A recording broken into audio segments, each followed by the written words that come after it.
Baiklah, pembelajaran kita pagi hari ini akan dimulai. Yaitu sebelum kami masuk pembelajaran kita, saat ini kami akan diawali dengan doa.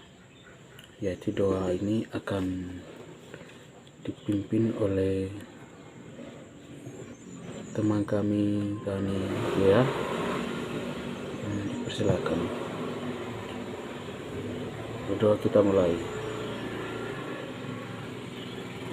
Selesai. Terima kasih sudah membawakan kita doa.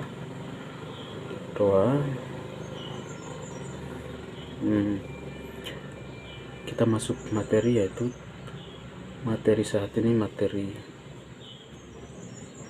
energi dan sistem energi dalam kehidupan.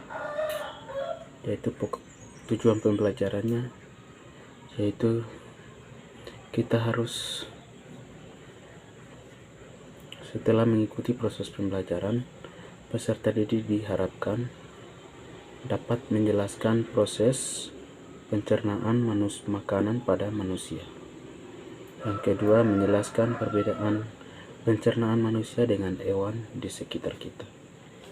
Yaitu kita akan belajar dua bagian, yaitu menjelaskan proses pencernaan pada manusia, dan kedua menjelaskan perbedaan pencernaan manusia dengan hewan di sekitar kita. Yaitu masuk dalam proses pembelajaran. Proses pencernaan makanan merupakan rangkaian kerja tubuh. Tujuannya adalah merubah makanan yang dimakan menjadi bentuk yang lebih sederhana sehingga dapat diserap di usus halus. Setiap makanan yang dikonsumsi mengalami proses pencernaan makanan di dalam tubuh, sehingga melalui proses ini dihasilkan energi-energi yang berbagai jenis nutrisi penting sehingga tubuh dapat berfungsi dengan normal. Itu bagian dengan proses pencernaan makanan di dalam tubuh, maka berfungsi dengan normal. Oleh karena itu, seluruh pencernaan harus selalu dijaga kesehatan. Setiap saat proses pencernaan makanan melibatkan berbagai organ sistem pencernaan seperti lambung, hati, pankreas, ada juga empedu dan usus. Itu dalam proses pencernaan makanan pada manusia di dalam tubuh, proses di dalam tubuh. Oleh karena itu, seluruh pencernaan makan harus selalu dijaga kesehatan setiap setiap berkonsumsi makanannya, yaitu organ-organ tersebut berfungsi masing-masing saat pencernaan makanan setelah dikunyah dan di dalam makanannya dan dicerna dan diserap. Nutrisinya dan sisa makanannya akan dikeluarkan melalui feses oleh tubuh manusia. Itu sisa-sisa fase oleh berfungsi manusia setelah mengonsumsi makanan, dan proses di lambung makanan dan dijaga secara kimiawi dan mekanik. Secara kimiawi, mekanik, makanan diserap karena oleh asam lambung, enzim, pepsin dan renin. Secara mekanik, makanan akan diramas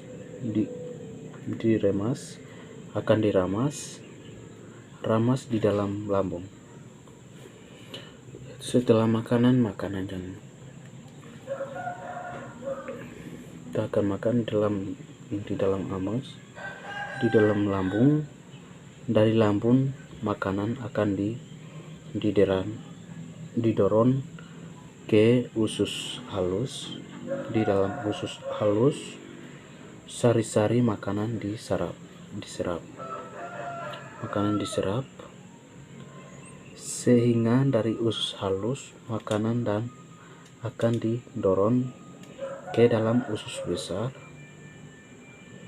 Fungsi usus besar adalah tempat untuk menyerap air dan mineral dari sisa-sisa makanan. Nah, makanan yang sudah dicerna akan dikeluarkan melalui anus. Nah, itu semua proses makanan yang di dalam tubuh setelah mengkonsumsi makanan, maka menyerapkan air dan mineral dari sisa-sisa makanan yang sudah dicerna akan dikeluarkan melalui anus. Dan di sini ada berikut adalah perbedaan pencernaan manusia dan salah satu hewan di sekitar kita, yaitu kami akan menjelaskan perbedaannya pada manusia dengan salah satu hewan pada hewan, yaitu sistem pencernaan pada manusia hanya mulut, kerongkongan, lambung, usus besar dan anus. Itu pada manusia. Perbedaannya pada hewan, yaitu ada pada hewan manusia memama biak lambung ada 4 bagian, yaitu mulut, kerongkongan, rumen, retikulum, abomasum, usus halus, usus besar, dan anus. Itulah perbedaannya pencernaan makanan pada manusia dan hewan. Itulah ada perbedaan sedikit karena manusia beda jauh dengan hewan yang di sekitar kita, yaitu hewan sapi atau apa, itu bedanya banyak cukup. Dan akhir materi ini dan secara kesimpulan, perbedaan sistem pencernaan manusia adalah terletak pada lambung dan proses pencernaan manusia. Lambungnya hanya terdiri dari satu bagian, yaitu sedangkan salah satu hewan, yaitu sapi, terdapat 4 ruang di dalamnya. Manusia pun tidak mengalami mamah biak hewan yang dimamakan tumbuh-tumbuhan, atau herbivora adalah ruminansia.